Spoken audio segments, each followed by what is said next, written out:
Perfecto, bueno, muy bien. Pues este es el capítulo tercero del libro, que se titula El lustro de las ideas duraderas y la gratificante profesionalidad. Fijaros que estamos hablando de los años 82 al 87, o sea que hace un montón de años, con lo cual el contenido concreto de algunas de las cosas o de algunas de las decisiones que yo tomaba, si lo hubiera que hacer hoy, habría que hacerle una revisión, sobre todo en función de la evolución histórica que hemos tenido de entonces acá, ¿no? Porque como veíamos el otro día en las jornadas de educación infantil, el, el cambio social se aceleró enormemente, sí, y está en un proceso de aceleración. Cada vez más, como dice Mariano Fernández Enguita, estamos en un cambio intrageneracional, de manera que los niños que están naciendo hoy o que son pequeñitos hoy o que están en infantil o en primaria, pues van a ser unos adultos que ya el mundo de adultos va a ser muy distinto al que tienen ahora como niños. Y ya es bastante distinto el que tienen ahora como niños al que hemos tenido nosotros, ¿no? Entonces, claro, esto no se puede dejar atrás en la enseñanza. De manera que algunas de las cosas que yo diga, por ejemplo, cómo enseñaba, pues habría seguramente que cambiarlas y repensarlas, ¿no? Sin embargo, se titula El lustro de las ideas duraderas porque yo algunas cosas las mantendría, ¿no? Como pensamiento de fondo, ¿no? La gratificante profesionalidad, pues significa pues que fueron los años de mi vida en los que estuve como más satisfecho porque estaba donde quería, ¿no? Estaba con alumnado del ciclo superior de la EGB, que hoy están pues en la secundaria obligatoria, y, y luego en un contexto de reformas bastante ilusionantes. Lo que pasa que enseguida vimos que una cosa era lo que se decía y otra cosa era por dónde iba pues la burocracia del Estado y demás, ¿no? Pero bueno, eh, fue una época en la que yo trataba de poner en orden ideas, porque como sabéis venía de atrás, venía de la facultad y venía de descubrir el conocimiento. Yo siempre fui muy racionalizador, quería racionalizar la práctica docente, entonces quería leerlo todo, quería, bueno, pues organizar todo el pensamiento, aclararme bien de qué tipo de conocimiento era el conocimiento pedagógico, qué tipo de práctica era la nuestra, porque ya sabéis que hay gente que pues plantea que bueno, que es un arte, otros quieren reducirlo a una tecnología. Yo no estaba de acuerdo ni con una cosa ni con otra, no se puede reducir tecnológicamente, pero tampoco es un arte, o yo no quería, por lo menos que mi enseñanza fuera una cuestión que saliera de mí, ¿no? De mi expresividad como artista con la palabra o, o delante de los alumnos, ¿no? Sino que yo quería darle los mayores fundamentos posibles. Igual que hay conocimiento para otros aspectos de la vida, pues tiene que haber conocimiento que nos permita racionalizar la práctica docente, ¿no? Pero eso no es fácil, eso es... y yo tampoco estoy diciendo, a ver, exactamente que no se puede avanzar hasta que no se aclare eso, ¿no? Aunque el libro que habéis leído, la gente de Teoría y Praxis, que sois los convocantes y los que habéis leído y trabajado en parte este libro, fijaros, recordaréis que el tema 1 se titula Complicaciones teóricas e ideológicas imprescindibles para plantearse cualquier cuestión referida a la enseñanza institucionalizada. Pero esto no quiere decir que hasta que no me aclaren eso no puedo avanzar. No, ese es un capítulo que tenemos que tener abierto, ¿no? Ir aclarando cuáles son los conocimientos que debemos buscar, ¿no? No como otros que hacen, pues, por ejemplo, pues eso, un panfleto antipedagógico y dicen esto de la pedagogía es de los pedagogos y esto es pura palabrería y esto es lo que está matando la enseñanza, y ala, con eso se lo liquidan y ya miran por otra parte y no se preocupan más. Estos descartes así, nada más que haciendo atribuciones falsas y más bien en muchos casos ignorantes a lo que es la pedagogía o lo que es el pensamiento sobre la educación, pues yo no, en fin, los combato realmente, ¿no?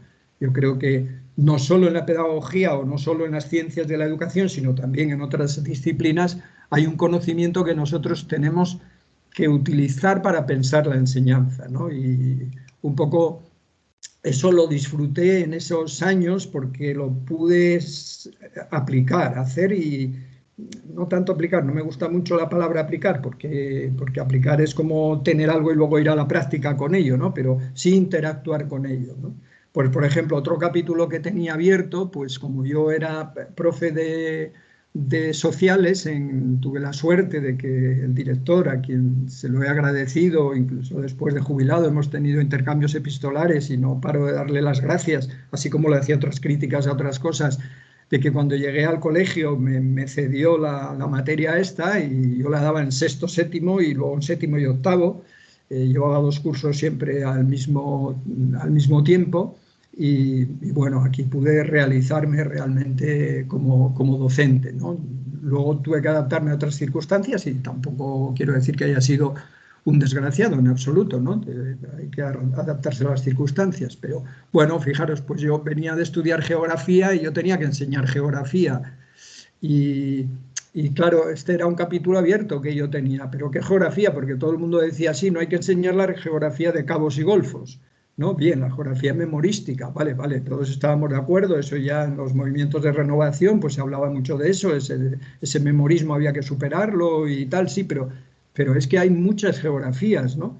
Y, y yo, por ejemplo, por eso pongo aquí geocrítica, porque esta revista, bueno, revistilla parece un poco un poco despectivo, pero no lo es, ¿no? Yo he aprendido muchísimo de ella, es la revista que dirigía, no sé si lo sigue haciendo, Horacio Capel, y donde se hablaba de los distintos paradigmas de la geografía. Y aquí, claro, encontrabas muchos apoyos para pensar por dónde tirar. Está la geografía, la teoría revolucionaria, la geografía social alemana, la geografía social francesa, que esto muchas veces en la facultad no se trabajaba, ¿no? Y entonces fijaros que yo no solo llegaban varios ejemplares al departamento y yo me quedaba con uno siempre. Y cuando no conseguía tenerlo, lo fotocopiaba y yo mismo le ponía así un cartoncito, una portada por fuera y me lo guardaba porque era para mí un manual. Es decir, el, no era solo saber geografía, sino también qué geografía enseñar, porque depende, y tampoco se quiere decir que uno se tenga que cerrar a un paradigma determinado y cerrar los ojos a todos los demás, porque nunca diríamos la verdad está solamente en una parte, sino para, esto lo veremos después, ¿no? Para ver el tipo de formación que yo quería hacer con mis alumnos tenía que tomar decisiones sobre la materia, ¿no? Y esto es importante porque esta sí que es una idea duradera, que no es lo mismo la disciplina que se enseña en la universidad que la que se enseña en secundaria o la que se enseña en primaria, o también el conocimiento que se enseña en infantil. Digo esto en honor de Mirta y de Ana, ¿no? Pero nosotros creo que tenemos que ocuparnos de las disciplinas y entenderlas por dentro, ¿no? Bueno, Geocrítica tenía incluso la serie roja esta que se ocupaba de la didáctica, se ocupaba de cuestiones relativas a la enseñanza de la geografía. Bueno, en historia también había que decidir, ¿no? Hay muchas maneras de enfocar la historia, ¿eh?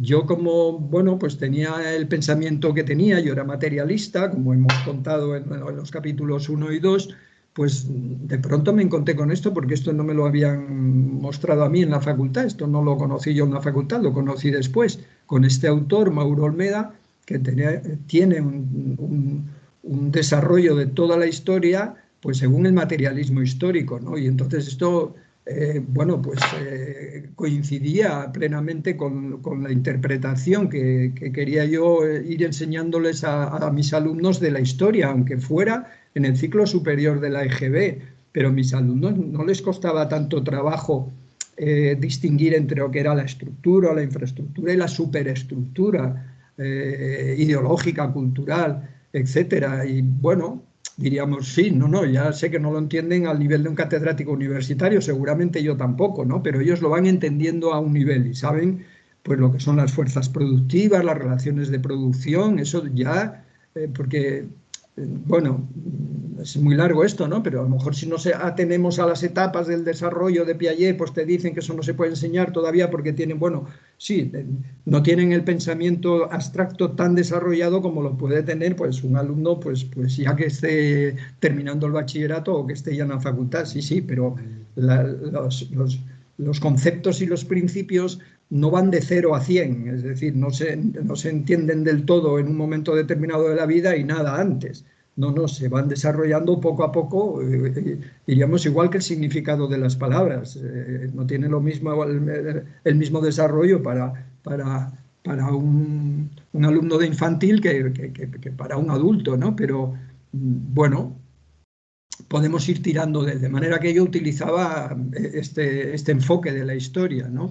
Y qué más da que dijeran los programas una cosa que otra. Si yo reconvertía aquello dándole la estructura que viene o que es consecuente con un entendimiento del materialismo histórico, ¿no? Pero también, como yo pues había tenido que empezar a dar una didáctica de la geografía en la facultad, y ahí tengo que decir que este inmenso tirón también tenía que ver con que yo tenía ese contexto tan exigente como era dar clase en la universidad, pues para entrar aquí, lo cual digo ya inmediatamente que no tiene por qué todo el mundo tener una estantería o dos solo de sociología de la educación. Yo estaba obligado a ello porque daba clase en la facultad, pero eso no quiere decir que otros docentes que no tengan esa exigencia no abran la puerta a ese conocimiento, y por lo menos 2, 3 manuales básicos donde está prácticamente lo fundamental, lo que es la escuela como instrumento de reclutamiento, luego de inculcación, y luego quizá en muchos casos de reproducción de la estructura social, de justificación, de legitimación de ella y tal, pues eso tenemos que saberlo todos, ¿no? No todo el mundo tiene que saber todo, pero bueno, yo tampoco sé tanto de sociología, ni sabía tanto de sociología de la educación como podría saber Carlos Lerena, Mariano Fernández Enguita o Julio Carabaña o quien sea, ¿no? Por supuesto que no sé lo que ellos, pero algo hay que leer de eso. Pero esto vale lo mismo también en infantil, es decir, que tenemos que saber un poco de las funciones de la escuela y no tenemos todos que suscribir al 100% cuáles son las funciones de la escuela, pero es un capítulo que tenemos que abrir en nuestra vida porque para ser un buen profesional tenemos que conocer algo de la institución en la que trabajamos. Diríamos algo a favor y algo en contra. ¿Qué papel cumple, pero también qué papel se dice que cumple y que no, y que bueno, es más bien enmascara otras realidades, ¿no? De manera que la crítica de la escuela también la tenemos que trabajar, ¿no? Pues yo eso pues le dedicaba mucho tiempo, muchas horas, y con eso no realmente hacía unidades didácticas, pero eso te enseña mucho a entender la institución en la que estás y a no estar todo el día quejándote porque mucha gente entiende la enseñanza pues diciendo, bueno, esto está para enseñar a los alumnos pues esta materia que yo tengo, ¿no? Yo como soy profesor de física, pues esto está para enseñar física. Y lo que no funciona es culpa del Estado y es culpa de no sé cuánto, pero bueno, vamos a ver, hombre, pero tú estás trabajando en una institución, entiendes algo de la institución, porque hay profesores de historia que enseñan historia y que no estudian nunca historia de la escuela, y cómo ha surgido y qué funciones ha cumplido a lo largo de la historia y cuáles puede estar cumpliendo ahora. Pero entonces, ¿cómo eres capaz de interesarte por la historia como disciplina y no interesarte por la historia de aquello que tienes entre manos? Es que eso resulta incomprensible, ¿no? Bueno, se puede luego, diríamos, entender por otro tipo de razones, de posición social, etcétera, etcétera, de estatus que uno quiere tener, etcétera, ¿no? Bueno, lo mismo de la psicología, ¿no? Estos son libros que yo pues, cojo en mi pequeña biblioteca familiar, que la tengo ahí abajo, y bueno, pues lo cogí y les hice una fotografía, que era lo que más influyó en mí en aquel momento leyendo psicología. Pues había que leer, pues, bueno, pues hoy pues sobre Vygotsky, mira, Cuadernos de Pedagogía, publicó un número y bueno, ahí ya para acercarse a él ya está. Pero claro, si quieres más tienes que ir y profundizar en su pensamiento. A mí me venía muy bien porque también era un pensamiento materialista y explicaba al individuo no de una manera rusoniana de dentro a fuera, sino que Vygotsky entiende el individuo como una creación social también, como el individuo se desarrolla como un ente en el cual la sociedad influye mucho, ¿no? influye mucho, no, le crea prácticamente. No le crea absolutamente, porque hay siempre una iteración del dentro y fuera, pero bueno.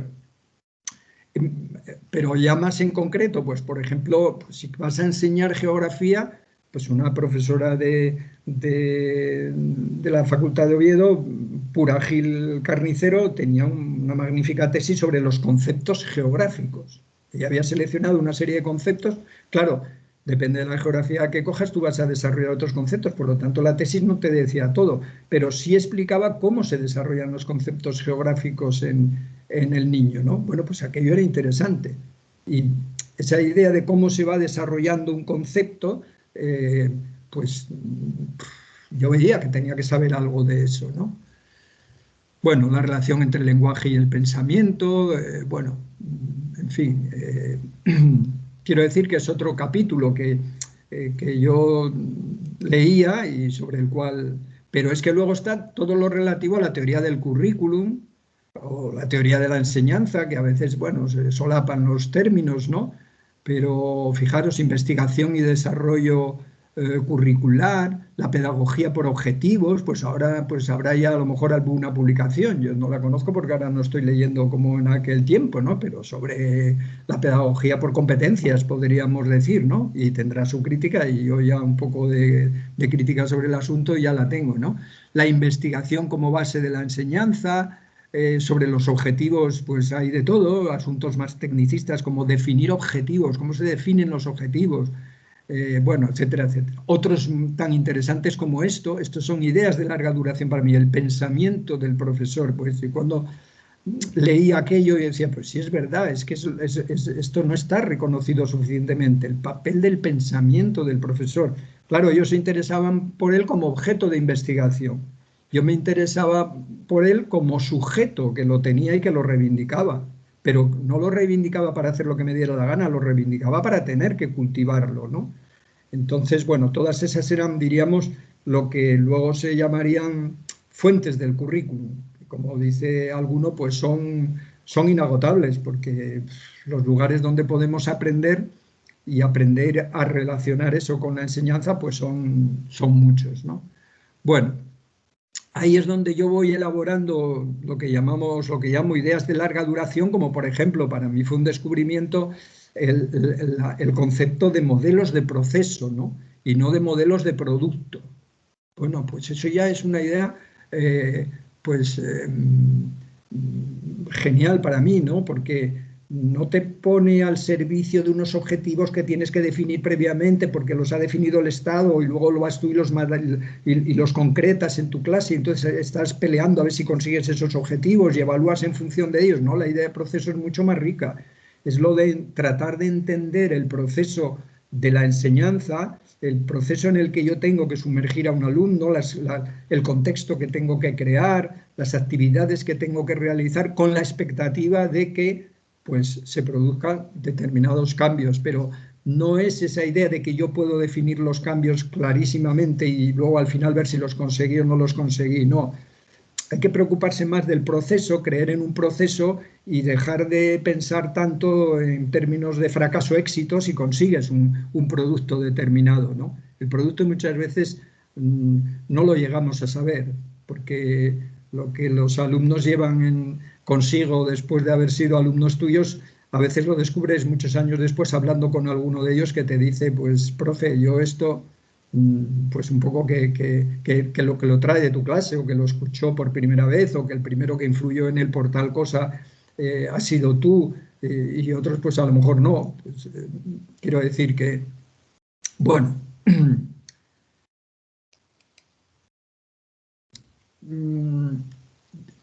con, eso, con todos esos madejas yo sacaba hilos e iba tejiendo mis clases, ¿no? Tuve la suerte de que en el año 87 José Choarrieta, Mirta le conoce muy bien porque es también discípula suya en algunos aspectos, en el año 87 José Choarrieta, que era compañero en la Facultad de Ciencias de la Educación, que estaba dando un curso de doctorado, me dijo, tienes que venir y contar el método que tú utilizas para enseñar ciencias sociales, porque vamos a dar pues, métodos de distinto tipo y tal, y entonces pues todos los papeles que yo tenía y notas tomadas de aquí y de allá, pues los redacté en forma ya de un escrito para, bueno, pues para hacer una buena intervención ordenada en el año 87, pero hasta el año 91 no vio la luz. No, bueno, yo no lo intenté publicar tampoco porque son cuestiones que, bueno, uno no considera que tienen entidad todavía para publicarse, ¿no? Fijaros que esto lo publiqué cuando yo estaba junto con otros compañeros y compañeras llevando este boletín, que era de los centros de profesores de Asturias, varios de ellos, Avilés, Gijón, Nalón y Oviedo, ¿no? Y, y sacábamos este boletín y entonces este fue monográfico. Y fijaros el título, sobre el desarrollo de un método para la enseñanza de las ciencias sociales. Esto pasa como lo que veíamos el otro día con la tesina.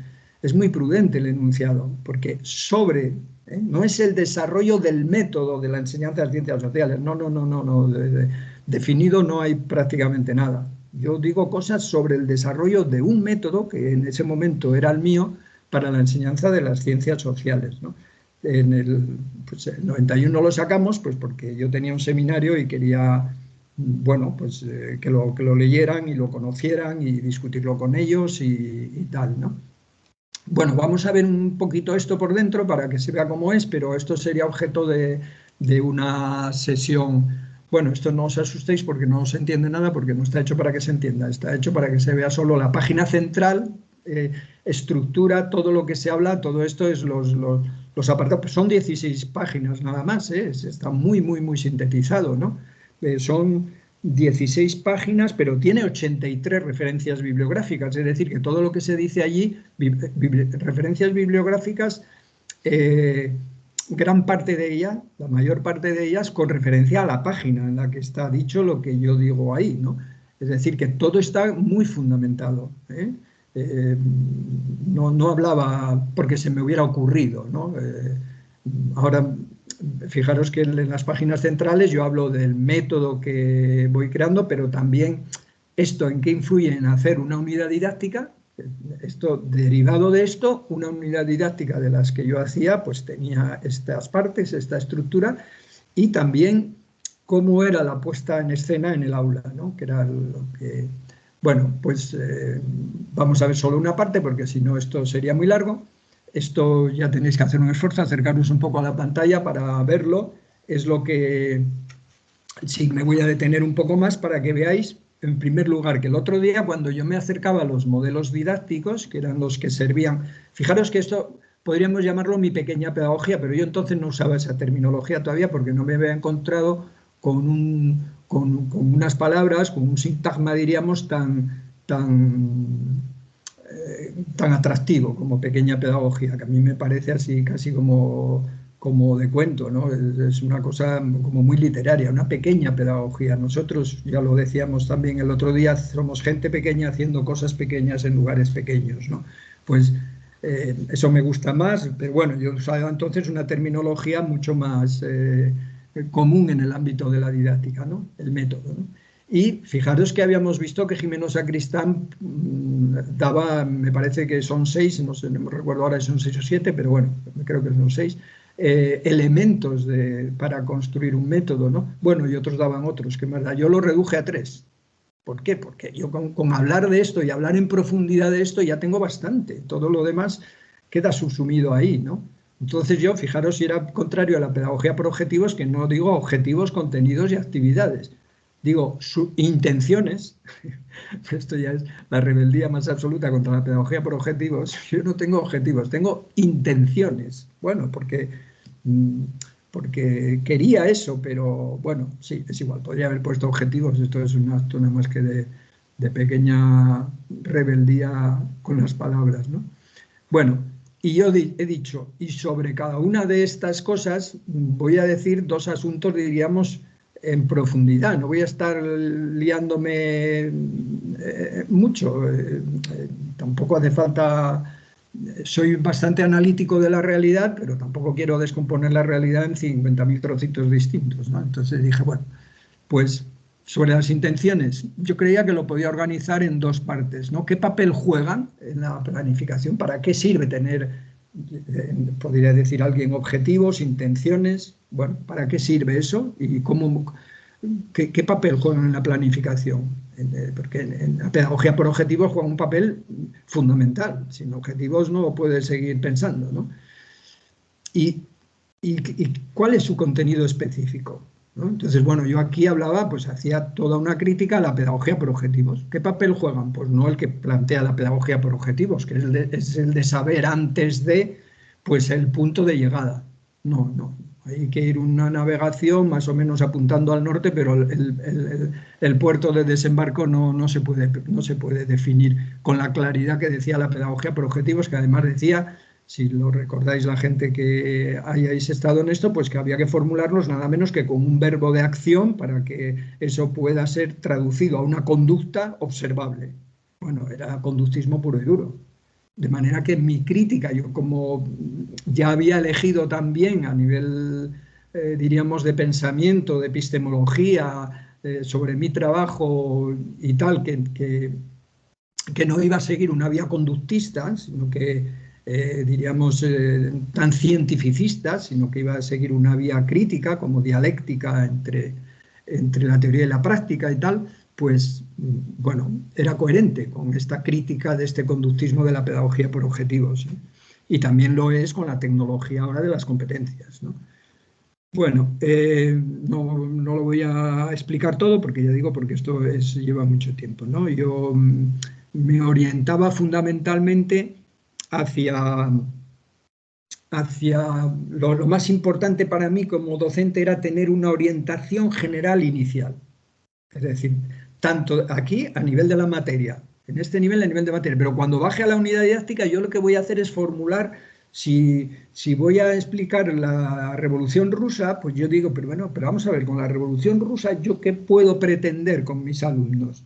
Esa idea general me es suficiente. No tengo que descomponerla en objetivos más lo mismo que las competencias ahora, ¿no? Es decir, descomponer una competencia en la cantidad esto que se pone ahora, ¿cómo es? Las competencias clave, lo tengo en una chuleta, porque es que si no, no me acuerdo. Perfiles de salida, descriptores operativos, saberes básicos, competencias específicas, criterios de evaluación, situaciones de aprendizaje, unidades de programación, todo este tipo de lenguaje que es puramente un lenguaje, ¿no? Hay que ir más bien a las ideas de fondo. Luego ya le podemos llamar como queramos. Por ejemplo, esto que vamos a ver aquí, pues casi seguro que se les puede llamar situaciones de aprendizaje. ¿Quién me va a decir a mí que no? O sea, situaciones de aprendizaje, uno se pone a leer por ahí y es puro nominalismo al final, ¿no? Bueno, yo hablaba de unos objetivos que había leído que me había gustado mucho, que también hay objetivos heurísticos, que son objetivos de búsqueda. Es decir, yo puedo, pues eso, tener la intención de no sé qué, pero luego resulta que como yo tenía ese marco general de investigación-acción, pues en realidad lo que hago es, bueno, ver si los puedo conseguir o no los puedo conseguir. Son tentativos, ¿no? Son, bueno, de búsqueda. Bueno, bien, no me estoy extendiendo mucho. ¿Cuál es el contenido específico? Pues yo tengo que formular cuál es ese ideal de formación. Por ejemplo, yo aquí digo, modificar las ideologías de mis alumnos transformándolas en concepciones más desarrolladas y explícitas. Es decir, yo tengo que buscar conceptos y principios, fundamentalmente era lo que yo trabajaba, por eso lo digo en el apartado siguiente, aquí, en lo que se entiende por contenido, pero ¿cuáles? Pues los que modifiquen el pensamiento vulgar que mis alumnos tengan sobre eso, sobre lo que vamos a trabajar. ¿Vamos a trabajar tal tema? Bueno, pues eso ya lo vamos a ver luego, consecuentemente con el tipo de secuencia que voy a poner aquí. ¿Por qué? Porque nunca se puede hablar de ningún aspecto de esto sin estar pensando en los demás. ¿Por qué voy a estar pensando yo en unos objetivos y en unos contenidos si no tengo ni idea de con qué actividades lo voy a conseguir? Es que hay que pensarlo todo un poco al mismo tiempo, luego lo podemos estructurar. Bueno, esto se llama contenido, esto se llaman intenciones y esto lo voy a poner en actividades. Pero en realidad si yo no supiera que estos momentos del aprendizaje, que pone aquí autoconciencia de las ideas previas, bueno, pues si yo no sé nada sobre trabajar sobre las ideas previas de los alumnos, ¿cómo me voy a proponer ponerme a modificarlas? Es decir, que tiene que estar en coherencia uno con lo otro. A ver, esto se podría eliminar todas estas partes y escribirlo en prosa, diríamos, y escribir, bueno, eso es lo que hago ahí en el método, solo que estos son, bueno, pues diríamos apartados, epígrafes, entradas, como lo voy desarrollando, ¿no? Bueno, bien. Por contenido, pues entendía lo que yo pongo aquí, una orientación, ya sabéis que, en fin, yo estaba muy influido por el tema del cambio conceptual. Yo lo que quería es que los alumnos desarrollaran el significado de las palabras. Me acuerdo, pues, por ejemplo, un alumno que me decía en clase, y siempre pongo este ejemplo porque es que no se me olvida, es que es muy gracioso, y me hablaba siempre de los cleros, ¿no? Hablábamos de la aristocracia, el clero, el pueblo y tal. Y, y él hablaba de los cleros. ¿Por qué dice siempre los cleros? Sí, porque son muchos los cleros, claro, él entendía, por cada el clero era un clero, otro clero, era un cura, otro cura, otro cura. Entonces, hablaba de los cleros, ¿no? El concepto de estamento social, pues no lo tenía, y entonces, bueno, tú tienes que tirar de eso, ¿no? Bueno, entonces para mí el tema del trabajo de los conceptos, de ver, ¿tú qué quieres decir con eso? Pero vamos a ver, ¿lo podríamos decir de otra manera? O ¿tú por qué esa palabra dónde la sacaste? ¿Y qué significa para ti? Y esto, ¿no? Y los principios como estructuras conceptuales, como pequeñas teorías que ellos tenían que tener ya, ¿no? Ese tipo de cosas era lo que era para mí la idea de contenido, ¿no?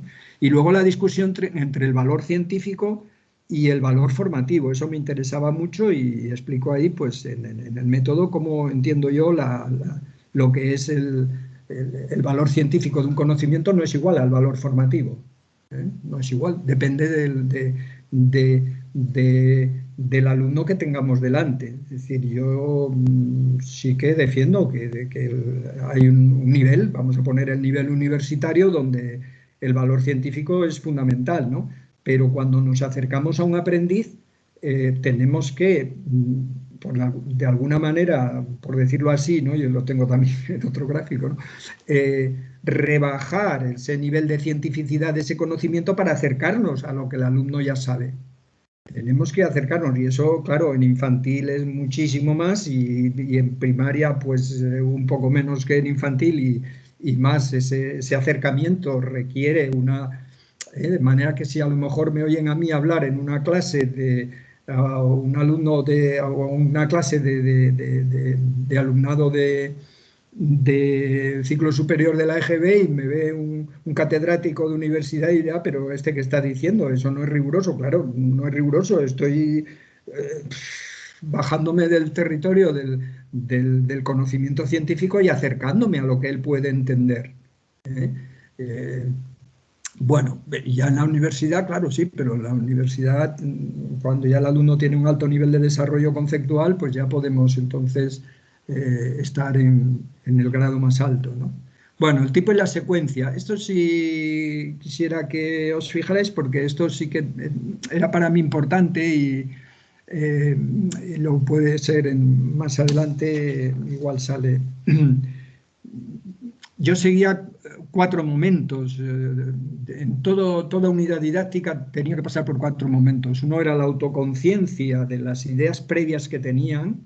Había estrategias de cómo emerger esas ideas previas, pues formando un debate previo en clase, pasándoles un cuestionario, hablando de eso, porque lo importante no era que yo las supiera, cuáles eran sus ideas previas, lo importante es que ellos se dieran cuenta de ellas, que ellos tenían unas ideas para abordar ese tema. Que si hablábamos de pues no sé, de los terremotos, pues ¿tú qué idea tienes de un terremoto? Pues bueno, una idea pues muy catastrofista, muy de lo que se ve en superficie, ¿no? Pero pues, no sé, alguien tiene el micrófono abierto, me parece. Bueno. Segundo, la confrontación con conceptos superiores, ¿no? Y siguiendo pautas de aprendizaje significativo, ¿no? Pongo ahí, confrontar con conceptos superiores. Bueno, luego la aplicación a nuevas situaciones, es decir, ellos tenían que aplicar eso a situaciones nuevas, que tiene algo que ver con esto que se dice ahora de que hay que las competencias siempre tienen que llevar una aplicación práctica. Bueno, ya, pero ahí hay mucha discusión. Yo discutiría muchas cosas, ¿no? Porque, a ver, aplicarlas a la realidad de un alumno es la de ser alumno. Él es alumno. Socialmente es un alumno, es un estudiante, ¿no? No es alguien que está gobernando un ayuntamiento. Vamos a ponernos en la situación de que tú eres el alcalde de estos juegos que se hacen a veces, ¿no? Vamos a poner en la situación de que somos la corporación municipal y vamos allí, hacemos una visita al ayuntamiento y nos dejan sentarnos en los escaños y uno pide la palabra y el otro no sé qué. Bueno, puede servir para conocer el lugar y, bueno, acercarse un poco a un sitio, a una institución. Bueno, puede servir, pero no pasa de ser un juego. Es decir, eso no es...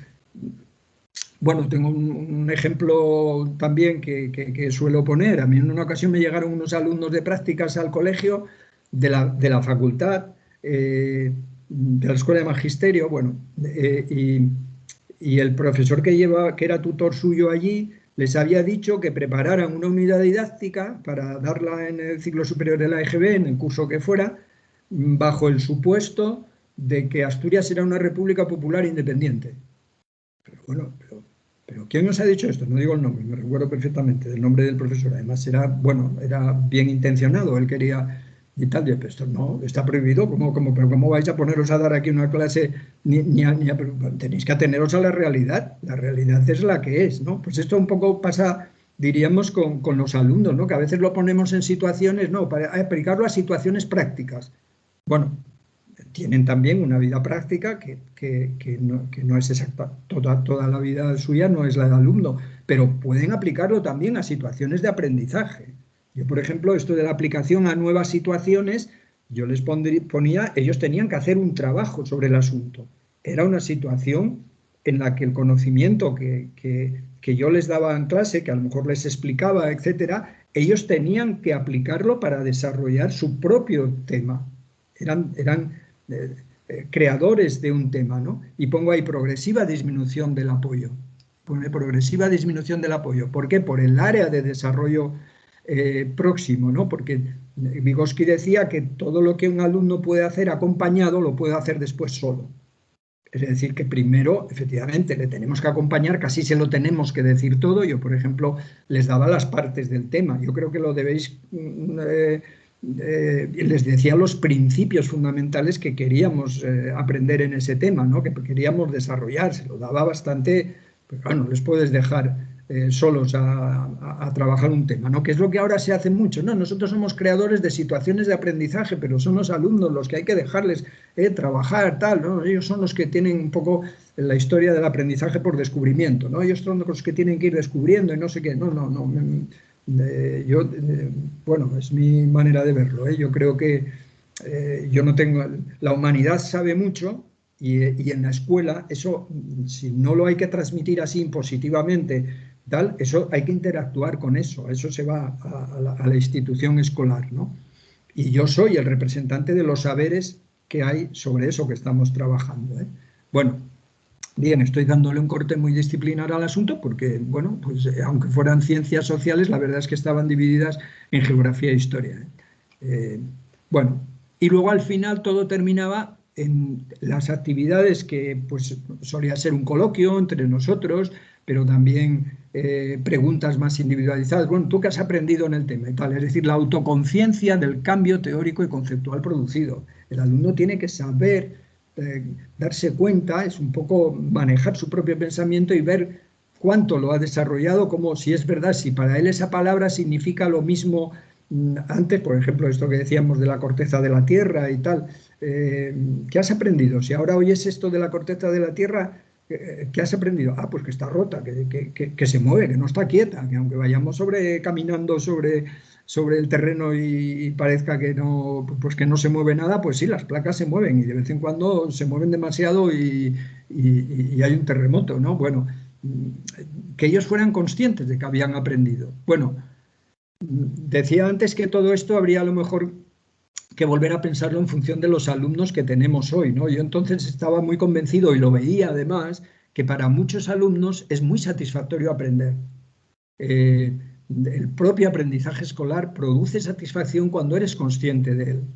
No lo sé ahora, donde verdaderamente yo, en fin, ya tengo mis años y no estoy con ellos desde hace un tiempo y bueno, a lo mejor la escuela, el otro día lo contaba en las jornadas estas de infantil, uno que fue alumno mío, Juan Ramón, que es profesor en la Universidad de León, en un WhatsApp que nos intercambiamos me contaba que él mismo en la facultad, todos los alumnos estaban con la tablet o con el ordenador abierto y él ya no paseaba entre ellos porque veía que tenían varias pantallas abiertas, me decía él así, literalmente, por eso lo repito, pues a veces con las últimas compras de Zara o con TikTok y a él estaban grabando, sencillamente, y no le escuchaban, diríamos, muy poco, ¿no? Porque como estaban grabando ya luego ya verían ellos en casa y tal, ¿no? Más luego estos vídeos que hay por ahí donde docentes se quejan de que les ponen un trabajo a los alumnos, pero se los hacen ya programas de inteligencia artificial y se los hacen muy bien, ¿no? Entonces, bueno, no sé si tendría yo que estudiar ahora también un poco de más antropología sobre cómo es el alumnado, cómo es la infancia hoy, cómo es la adolescencia hoy, con respecto a la que, claro, estoy hablando del año 80 y tantos, ¿no? Y en el año 80 y tantos yo... Eh, quizá todavía eso se mantiene en parte, la gran satisfacción que le produce a un alumno haber aprendido y darse cuenta de que ha aprendido, ¿no? Bueno, y sobre todo si aprende no para examinarse de ello, porque yo no les examinaba exactamente, les valoraba su participación en clase, el trabajo que me entregaran, y lo valoraba en función de sus posibilidades, no en función de, diríamos, solo del trabajo, sino del trabajo en relación a ellos. Bueno, como hablo de la gratificante profesional, era gratificante, pero era de mucho trabajo. Nada, esa es una de las carpetas que tengo por aquí, donde guardo todo. Y bueno, pues, se titula bueno, es que el móvil mío es muy malo haciendo fotos, pero eh, La Tierra por fuera se titula, no es un título, La Tierra por fuera. Y yo aquí tenía especificados para hablar los principios fundamentales, las ideas fundamentales que iba a desarrollar. Tenía las transparencias hechas, que las hacía en clase, y luego algunas sugerencias que les iba a hacer a ellos para que tomaran nota luego para cuando hicieran el trabajo o cosas que podían hacer. Entonces, bueno, eh, todo esto lo hacía yo de noche en casa, hasta altas horas de la noche. Fijaros, la cantidad de transparencias que hacíamos, todo esto ya hoy, pues nada, tiene un valor testimonial porque hoy hay muchos recursos para no tener que hacer esto a mano. Las tengo todas guardadas y, claro, esto lleva muchas horas, ¿no? Para mirar, aquí tenéis al clero y a la aristocracia. Bueno, trabajábamos con este material, este era el retroproyector. Cuando escribí el libro, pues recorrí los colegios donde estuve y en que pues ahí estaba en el cuarto del material, no se utilizaba, le pedí por favor al director que no lo tirase, que si se iba a deshacer de él, que me llamara, que yo lo traía a casa, ¿no? Porque, bueno, yo sigo un poco el consejo de que nunca es que es de nombre imposible, ¿no? El coreano-alemán Byung-Chul Han, que escribió el libro No cosas, ¿no? Quiebras del mundo moderno, ¿no? Una de las quiebras del mundo moderno es que no tenemos apego a las cosas. Las cosas ya no significan prácticamente nada y a medida que crecen los infómatas y que todo está, diríamos, digitalizado y demás, las cosas materiales, aquellas a las que está apegado el ser, diríamos, o vivimos apegados porque somos seres espaciotemporales, las cosas corpóreas pues se tiran en fin, yo como soy antiguo pues sigo teniendo amor por las cosas, ¿no? Bueno, esta es una expresión de la gratificante profesionalidad, ¿no? Es decir, yo cuando llegaba ahí había trabajado muchísimo para dar esa clase. Es más, los conceptos que íbamos a desarrollar sobre la erosión y tal, ya se habían trabajado en clase y aquí veníamos a verlo. Bueno, como veis hay algunos alumnos que no están mirando, ¿eh? Este no está mirando, este está mirando lo que apunta al otro y tal, bueno, pero bueno, eran muchos más, ahí solían ser 30 y tantos o así. Y bueno, disfrutaba, era una profesionalidad porque yo estaba como muy arropado, muy convencido de lo que quería hacer. Aquello que me planteaba en aquella escuela del remedio cuando decía, si alguien entrase por esa puerta y me preguntara lo que estoy haciendo, si alguien se acerca a mí en ese momento y me pregunta por lo que estoy haciendo, digo, mira, vuelve mañana o ven el fin de semana, porque si no, no tengo tiempo a explicártelo, porque tenía todo un método desarrollado y eso es enormemente gratificante porque, y esta es una idea fundamental para todo el mundo, también para Mirta y Ana, porque vale lo mismo desde infantil hasta la universidad, ¿no? Es decir, la clave está en desarrollar un interés intelectual por tu trabajo. No solo en hacer tu trabajo de manera satisfactoria, que estés bien con los alumnos, que os los paséis bien en esta excursión, que a ellos les guste haber ido, porque claro, salen de clase y bueno, pues siempre hablarán bien de ello, ¿no? Eh, Ahora estarían haciendo fotos con el móvil y tal, ¿no? No se trata solo de eso, sino que se trata de tener un interés intelectual por eso. ¿Qué está pasando con ellos? ¿Qué está pasando conmigo? Yo como mediador para que aprendan. Yo eso lo tengo estudiado, sé algo de eso, porque no puede ser que yo fuera un gran geógrafo y fuera por la Facultad de Geografía y fuera un reconocido autor de la erosión en la costa asturiana y lo que fuera, y muy reconocido y tal, pero no me ocupara de lo que es verdaderamente mi trabajo, que son los adolescentes, los preadolescentes en este caso, o los críos o los niños y niñas de infantil y primaria. Es decir, el trabajo del docente no es la materia. La materia debe conocerla lo mejor posible y tampoco es exactamente transmitirla, es acercarse al grado de desarrollo, es acercarse al mundo conceptual, al entendimiento de la realidad que tienen sus alumnos y acercarse a ellos y tirar de ellos hacia ese conocimiento que tú tienes y que por lo tanto no tienes que ir, pues eso, ¿no? El profe que sabe, y esto conocemos mucha gente, yo he conocido mucha gente que se identifica con la disciplina y todo lo demás lo que hace es, pues todo está mal, porque ellos no tienen ningún interés, las familias no se preocupan tampoco, el Estado, pues fíjate tú, ahora hay que aprobar a todo el mundo, no hay suspensos, porque antes, como si antes porque hubiera suspensos ya la gente estuviera más atenta en clase. Bueno, en fin, esa cultura de la queja. Hay que cambiar la cultura de la queja por la cultura de convertirnos en intelectuales de nuestro propio trabajo. Nosotros somos los que más tenemos que saber de nuestro trabajo. Si yo enseñaba ciencias sociales, de la enseñanza de las ciencias sociales soy yo el que tiene que saber. No puedo ir a los congresos de los psicólogos, de los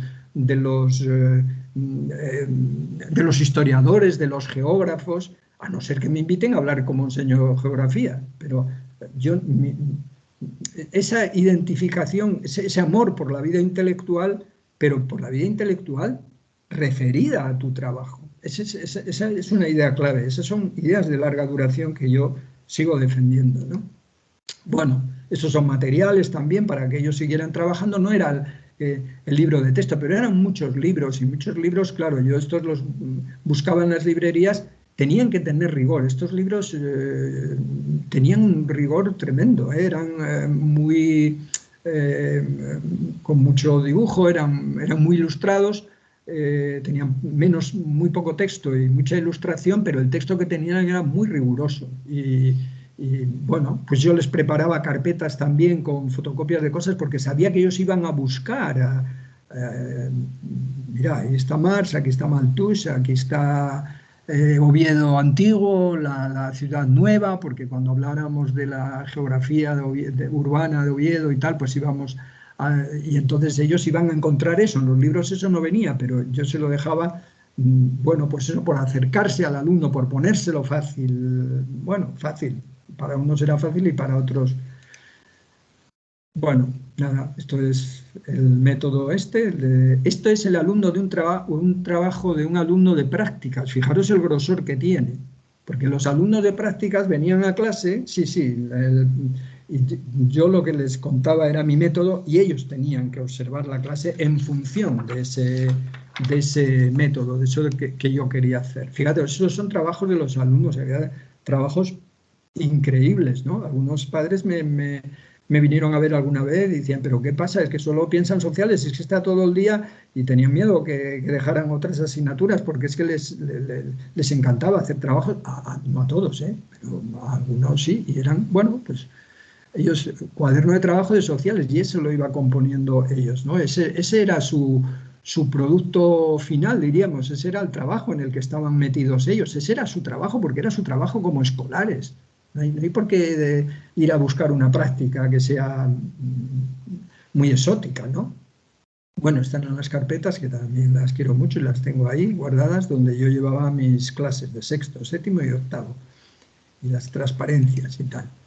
Bueno, este es un grupo de alumnos de prácticas que yo tenía. Fijaros en el maletín, porque lo digo porque en el libro le dedico también al maletín, por eso de que es una cosa, ahí la tengo y le tengo mucho aprecio. Tenía dos, bueno, tenía otra aquí para folios y tal, y tenía dos departamentos, y en uno, yo siempre digo que en uno llevaba las clases de la escuela preparadas y en otro las de la facultad. Y es verdad que había una separación, pero había mucha relación entre una cosa y otra. Bueno, esta sería la situación en la que podríamos decir que estaría hoy el tema de las pequeñas pedagogías. Yo lo llamaba método, pero ya había estudio, yo ya estudiaba mucho sobre el asunto, de distintas disciplinas académicas, había reflexión sobre el tema para ponerlas en acción y, por lo tanto, había ya teorías de segundo orden. Yo ya formulaba, fijaros en lo que vimos en el referido al método, esto está lleno de teorías, aquello está lleno de teorías de segundo orden, eran mis teorías después de leerlas de otros, de nivel académico universitario. Estas son mis teorías. Y las prácticas en las que yo ya no me sometía a lo que eran las tradiciones de la escuela, hacía otras cosas muy diferentes. Lo que pasa que, bueno, pongo esta rayita amarilla porque todavía no las tenía yo como muy definidas, no tenía eso claro. Fue más adelante cuando lo formalicé.